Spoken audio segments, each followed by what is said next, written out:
You know what's fascinating about religious traditions? Sometimes the most profound spiritual practices started from incredibly practical needs. Take the ritual bath before Friday prayers in Islam. It began as a simple solution for workers coming straight from the fields, but evolved into something much deeper. Well, that's really interesting. How did such a practical consideration become such an important religious practice? So here's what's remarkable. In the early days of Islam, most people were manual laborers working in the hot climate. They'd come straight from work to the Friday prayers, and naturally, this created some challenges with body odor in crowded spaces. So it was really about community consideration first? Exactly. And what's fascinating is how the different schools of Islamic thought interpreted this practice. The Maliki school viewed it as obligatory, while the Hanafi, Shafi'i, and Hanbali schools saw it as highly recommended but not strictly required. You know what strikes me about that? It shows how religious scholars had to balance spiritual ideals with practical realities. Well, that's exactly what makes this so interesting. There's actually a historical report from Ibn Abbas where someone asked him about this ritual bath, and he explained how it evolved. Initially, people were working physical jobs, wearing wool in the heat, and the mosque was quite cramped. So, how did the practice change as society evolved? Well, as Muslims became more prosperous and started wearing finer clothes, having better access to regular bathing, the strict necessity decreased. But here's what's fascinating: the spiritual significance actually increased. It became about honoring the day itself. That's such an interesting transformation, from practical necessity to spiritual significance. And you know what's really compelling? The Prophet Muhammad actually established a kind of spiritual reward system based on when people arrived for prayer.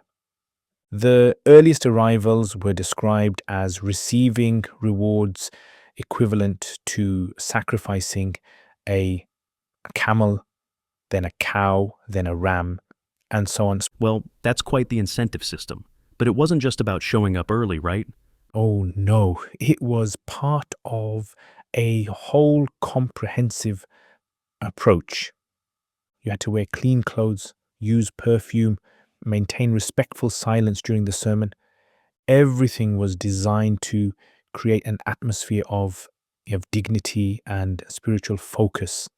You know, that reminds me of how modern organizations use various incentives to encourage desired behaviors. It's fascinating to see this principle at work in ancient religious practices. That's a great observation. And speaking of organizational aspects, there's this fascinating story about how Uthman, one of the early caliphs, added a second call to prayer. You see, as the community grew, people were having trouble making it on time when they heard the single call.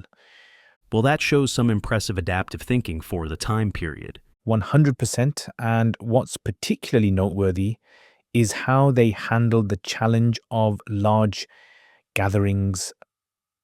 In many Muslim countries, people would start arriving as early as mid morning, using that time for Quran recitation and other devotional acts. So, it really became a full morning of spiritual activity rather than just a prayer service. Precisely. And here's something remarkable, and scholars actually discussed whether those who couldn't hear the sermon due to distance should be allowed to engage in other devotional activities. The Hanafi scholars generally advocated for maintaining respectful silence regardless. That's quite a sophisticated approach to crowd management, especially for that historical period. Well, it gets even more interesting when you look at how these practices adapted to different contexts.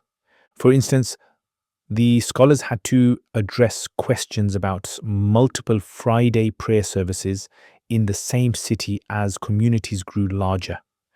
How did they handle that kind of scaling challenge?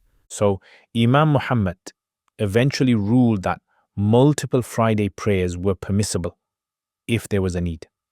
But this raised new questions like which call to prayer should people respond to?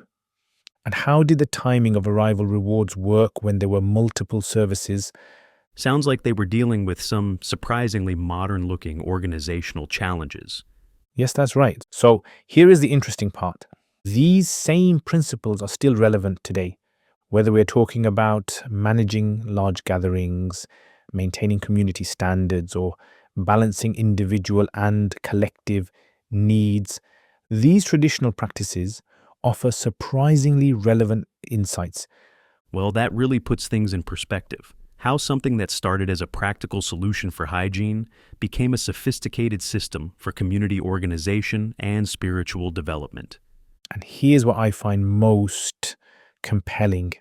It shows how religious practices often serve multiple purposes simultaneously. You've got the spiritual aspect, the social coordination, the practical considerations all working together in this elegant system. That's quite a remarkable example of how traditions can maintain their relevance across centuries. And you know what makes this particularly relevant today? As our societies grapple with questions of how to maintain community in an increasingly individualistic world, these traditional practices offer some interesting insights about balancing individual convenience with collective benefit. Well, that's certainly something to think about. How do we maintain those kinds of community standards in our modern context? Exactly. And it raises some fascinating questions about how we adapt traditional practices to modern circumstances while maintaining their essential purpose and benefits. It's really about understanding the underlying principles rather than just the specific forms.